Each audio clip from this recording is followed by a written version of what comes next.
Nesse vídeo de hoje a gente vai criar um modelo de Machine Learning de clusterização. Eu vou mostrar para vocês tudo bem em detalhes, passo a passo e na prática. Então, vem comigo! Olá, se você ainda não me conhece, meu nome é Jefferson e eu sou o criador do canal e é um prazer ter você aqui comigo. Bora colocar a mão na massa aqui. Primeiramente, o que é a clusterização? A clusterização nada mais é do que criar agrupamentos, ou seja, clusters são grupos. Então a gente faz isso para criar grupos ali e avaliar o comportamento ali de acordo com os dados dos grupos específicos. Então nesse nosso exemplo, o que a gente vai fazer? A gente tem dados aqui de consumo de energia e a gente quer agrupar os consumidores pelas suas similaridades para compreender o comportamento desses clientes, desses consumidores de energia elétrica em relação ao consumo de energia. Esses modelos de clusterização, modelos de machine learning de clusterização, eles são muito utilizados também pela equipe de marketing, por equipe de vendas, ou seja, dá para utilizar esse tipo de trabalho, esse tipo de modelo preditivo para qualquer trabalho relacionado à área de negócio, seja para marketing, para fazer campanhas de marketing de acordo com o perfil ali de consumidores. Dá para avaliar grupos de clientes de acordo com vendas, dá para a gente avaliar perfis de clientes inadimplentes, ou seja, para qualquer coisa dá para a gente utilizar a clusterização, porque a gente consegue, através dos dados, criar grupos ali e avaliar, olha, esse grupo A é de uma forma, esse grupo B é de outra forma. E isso é muito utilizado dentro da ciência de dados. Aqui é a fonte de dados, o link aqui lá do site do CI, onde eles disponibilizam esses dados de energia elétrica. São dados reais, depois se você quiser entrar nesse link, lá tem toda a descrição, são dados reais coletados no país da França, tá? E eles disponibilizaram esses dados para a gente, para poder fazer esse tipo de trabalho. Então aqui a gente tem todo o passo a passo, como carrega os pacotes, como cria os data frames, como faz a análise exploratória.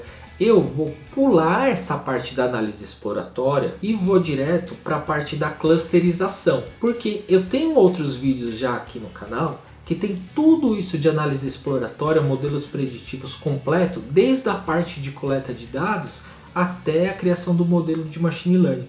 Para não ficar repetitivo e para ir direto ao ponto, então eu vou iniciar direto na clusterização. Mas essa parte, toda essa parte aqui de análise exploratória, tudo, caso você quiser ver mais em detalhes como que trata outlier, valores missing, tudo, eu vou deixar o link aqui na descrição, depois vale a pena dar uma olhada. Então, para a gente ser mais prático e ir direto ao ponto, eu não vou ficar repetindo todo o trabalho explicando como que a gente faz análise exploratória, trata valores missing, tudo porque isso já tem nos outros vídeos, tá? Então aqui vamos ser mais objetivo com a nossa clusterização.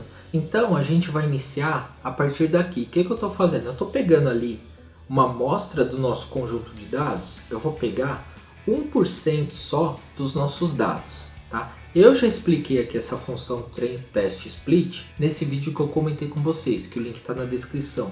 Aqui, por que a gente vai pegar só 1%? Porque o dataset completo tem mais de 2 milhões de registros. Se a gente colocar isso para criar um modelo de machine learning, aguardar ele fazer todo o treinamento ali do modelo, isso vai demorar demais. E com 1% a gente tem ali uma amostra já de 20 mil registros e já é suficiente para demonstrar aqui como que funciona a clusterização. Então olha só, a gente tem então 20 mil registros. Então o que a gente vai fazer agora? A gente vai aplicar o PCA. O que é o PCA? É o principal componente análise. O que é isso? Ele faz uma redução de dimensionalidade. Nesse caso, não teria necessidade, porque a gente tem, depois se você olhar lá na análise exploratória, que eu vou deixar todo o código aqui também, se você olhar, a gente vai ter 7 variáveis. Essas 7 variáveis são poucas, mas eu quis trazer aqui porque é mais uma função para eu ensinar para vocês e mostrar para vocês.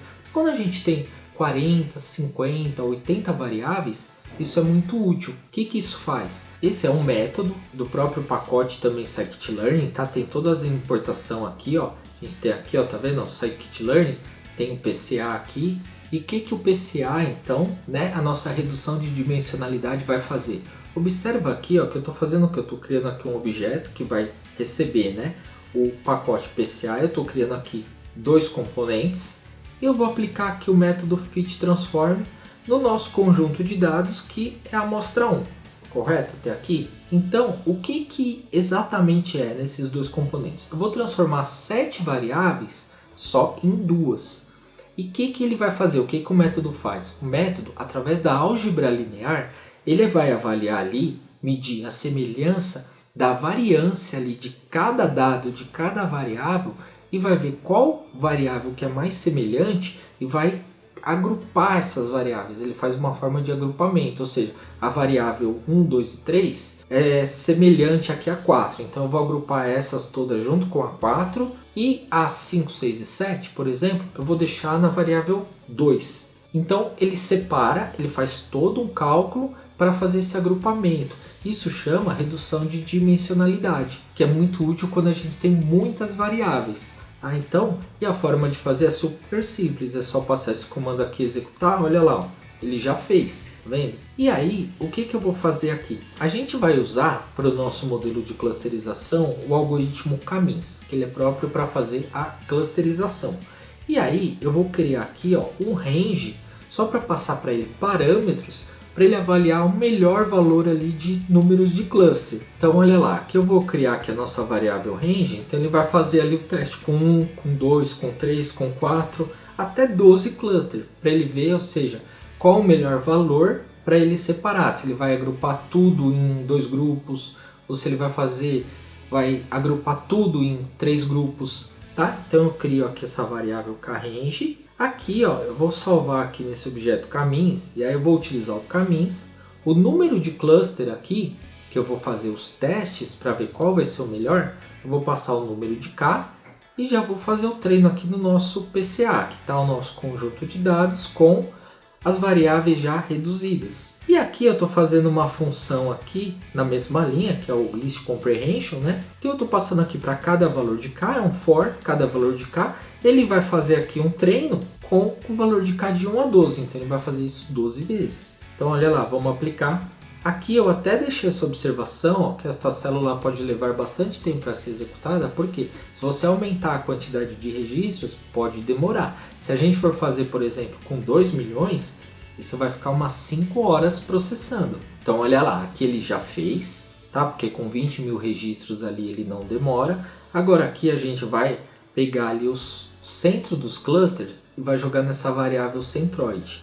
Então aqui a gente tem o centro do cluster. O que é isso? Como ele separou ali em vários grupos, então o que ele faz? Ele marca ali um ponto central e vai vendo os valores que são mais próximos daquele ponto, para ele dividir na informação. Isso são chamados centroides, que é o centro ali de cada cluster. E aqui eu vou fazer um cálculo de distância euclidiana para cada ponto do centroide, ou seja, o agrupamento vai ser feito através de distância. O K-means ele usa a distância euclidiana. Ah, como que eu sei isso? Porque na documentação lá do K-means ele explica tudo isso. Mas aqui o importante é, a gente vai gerar aqui ó, esse cálculo de distância euclidiana para cada centroide e vai salvar isso nessa variável aqui. Então olha lá, vamos executar. E agora aqui a gente vai fazer o seguinte, a gente vai criar aqui a soma dos quadrados do nosso cluster. Então o que a gente fez? Aqui na linha de cima a gente calculou a distância, né? Então aqui ó, tem ó, a distância, o K da distância para a gente calcular aqui. Então a nossa distância aqui é essa, de cada ponto ali do centroide.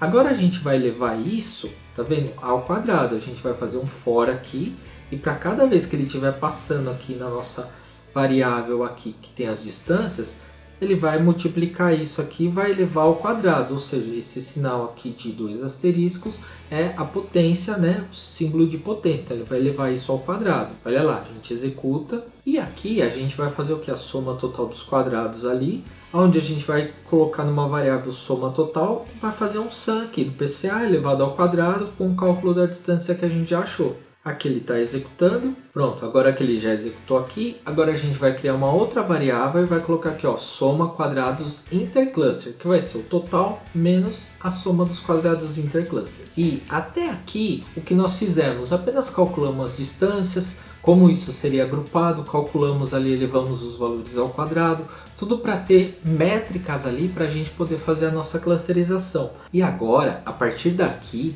dessa curva de Elbow, que as coisas começam a ficar mais interessantes e mais legais. E eu vou te explicar agora aqui bem em detalhes o que é essa curva de Elbow, porque Elbow em inglês é cotovelo. né? O que seria essa curva de cotovelo? Para que é usado, né? Então a partir daqui a gente começa agora a entrar mais e criar o nosso cluster. Mas antes da gente prosseguir aqui, eu queria te dizer que caso você ainda não seja inscrito no canal, se inscreve aqui, porque toda segunda, quarta e sexta eu posto vídeos novos, sempre com conteúdo bem detalhado, passo a passo, na prática, e disponibilizo todos os códigos fontes. Então vale a pena se inscrever aqui no meu canal, porque eu creio que isso tudo pode te ajudar bastante. Então vamos lá, vamos voltar aqui e prosseguir aqui. Então olha lá, vou gerar aqui para vocês verem. Aqui nada mais é do que eu estou fazendo um plot, tá? Com os valores que a gente já calculou ali anteriormente. E essa curva de Elbow, ela nos diz o quê? No eixo Y, a gente tem o número de clusters, tá?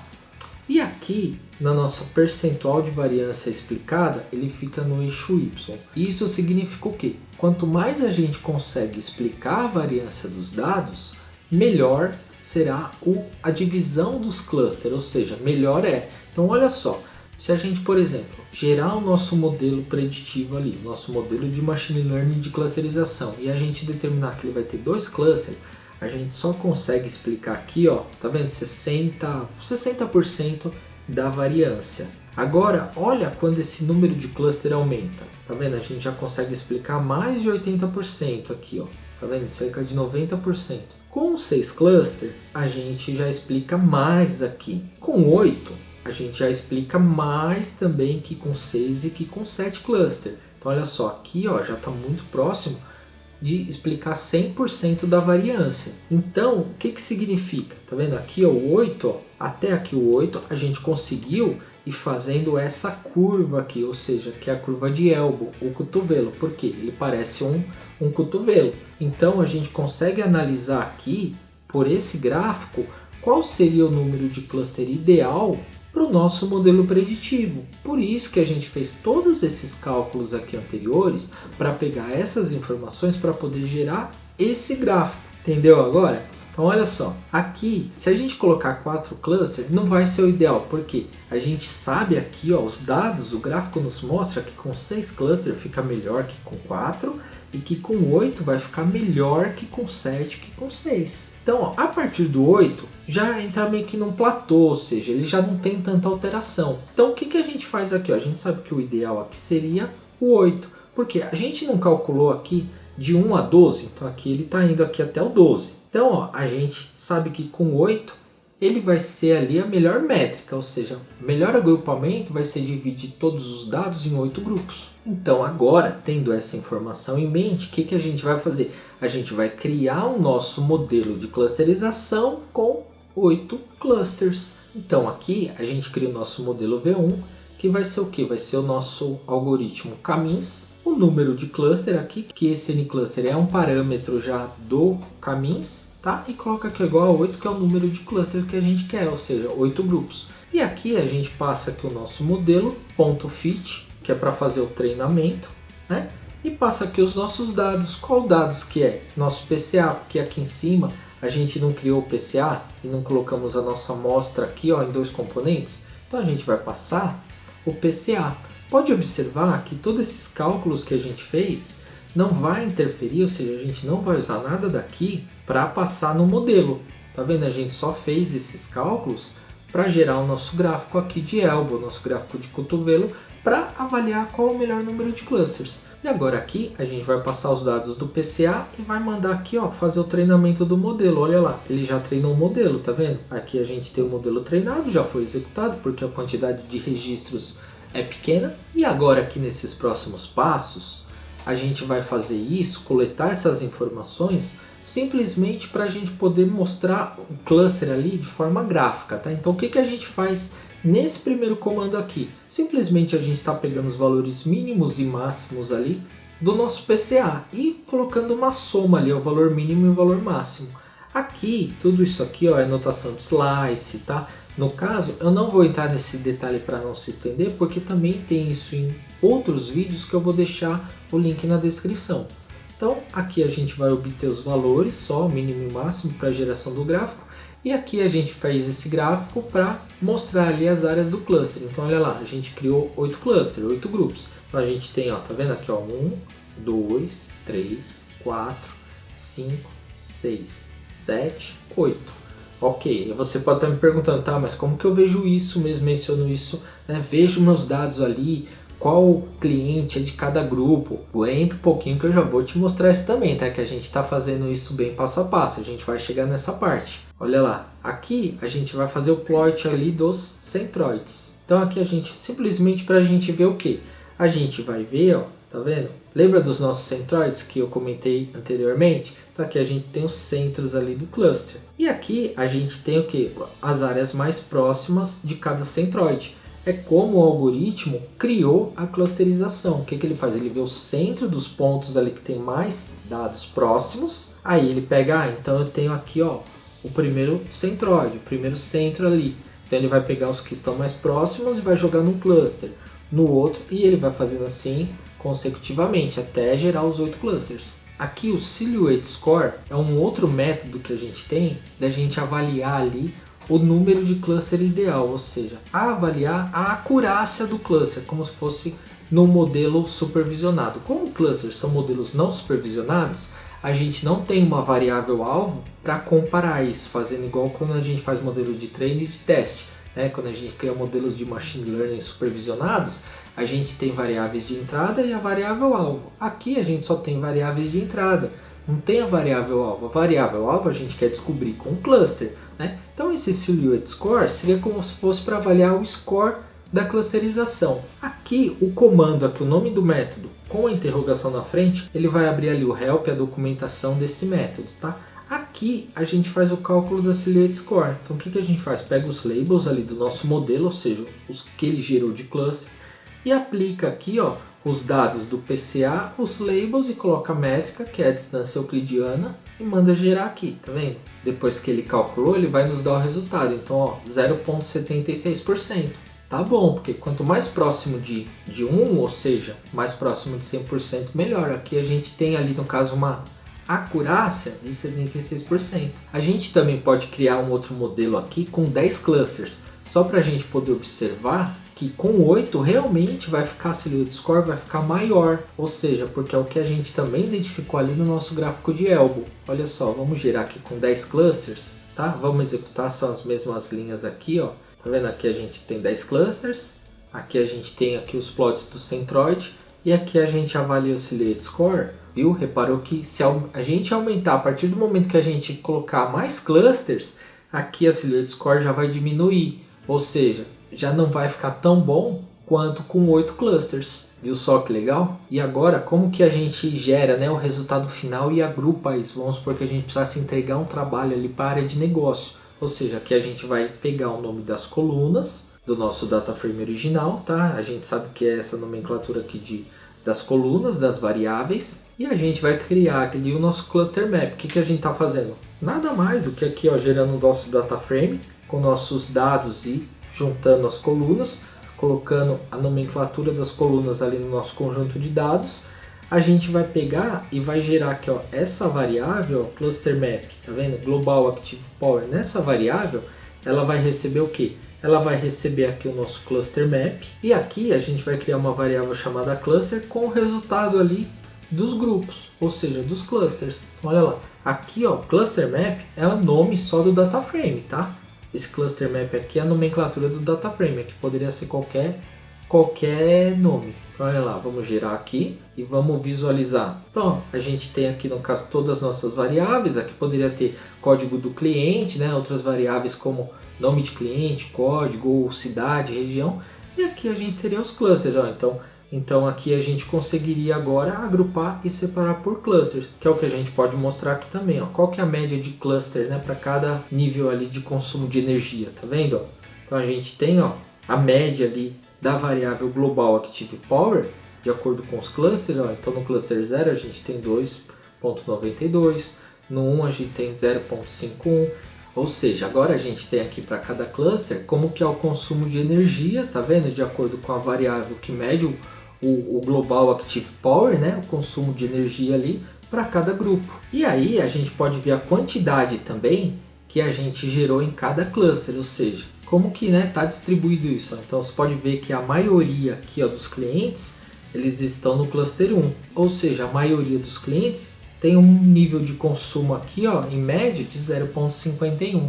Viu só? Essa é a clusterização, mas espera que não acabou, porque eu quero mostrar para vocês também a questão de padronização e normalização de dados. Agora eu vou criar aqui tudo isso que a gente fez com os dados normalizados. Mas eu vou criar, eu coloquei tudo numa linha de código só, tá vendo? Numa célula só. Por quê? Vou executar tudo de uma vez. Não preciso mais, eu não vou passar passo a passo, porque eu já expliquei anteriormente, né?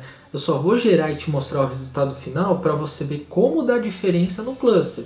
E se você ainda não sabe bem em detalhes, né, a diferença de normalização, padronização, por que isso é necessário e como que isso funciona, né, nos algoritmos, eu vou deixar o vídeo de um link muito top que eu fiz aqui na descrição, que eu explico tudo bem em detalhes, passo a passo, com 4 modelos preditivos para avaliar tudo isso. Então eu te mostro o que é normalização, padronização, explico ali no Excel como que é feito cada cálculo e depois levo tudo isso para o Python e a gente aplica e faz testes em 4 modelos de Machine Learning para ver as diferenças. Esse é um vídeo que assim agrega muito valor para você. Depois dá uma olhada porque vale a pena. Eu vou deixar o link na descrição. Então aqui o que a gente vai fazer? A mesma coisa que a gente fez anteriormente, só que tudo de uma vez, só que com os dados normalizados. Então olha só, eu vou executar aqui essa linha de código. Então olha lá, que a gente já executou, já fizemos tudo o que fizemos aqui anteriormente, ó, só que com os dados normalizados, tá? E aqui, ó, eu vou mostrar para vocês, tá vendo? Aqui ele dividiu aqui o nosso data frame já, e aqui eu vou mostrar para vocês verem a diferença que vai dar com os dados normalizados e com os dados originais sem normalizar. Então aqui, vamos olhar aqui, ó, tá vendo a diferença dos clusters, ó, como já ficou tudo mais balanceado? Porque, ó, a diferença, por exemplo, se a gente pegar o cluster 0 com os dados normalizados, a gente teria 6.000 clientes aqui, 6.209. Com os dados lá originais, olha lá, 999. E olha as discrepâncias, tá vendo? Olha esse aqui, ó, 12.000, né? E olha aqui agora, como a quantidade está tudo mais balanceado.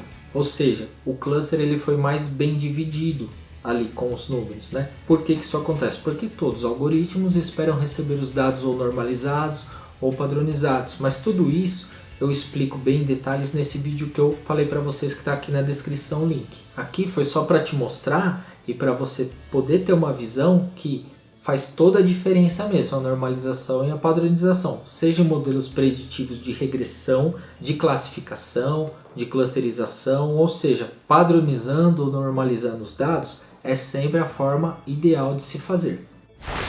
Eu vou deixar para vocês como indicação esses 2 vídeos, porque são vídeos bem legais. Um, como eu já comentei, é referente à padronização, normalização de dados, tudo bem em detalhes, passo a passo. E o outro vídeo é um modelo preditivo de classificação que eu faço desde a parte de análise exploratória, mostrando todas as partes de análise, tratamento de dados, tratamento de outliers, valores missing, tá? Tudo isso pode te ajudar bastante, são vídeos bem legais, vale a pena você dar uma olhada. Se você ficou com alguma dúvida ou tiver alguma sugestão, deixa para mim aqui nos comentários que eu te respondo o mais rápido possível. Muito obrigado e até o próximo vídeo.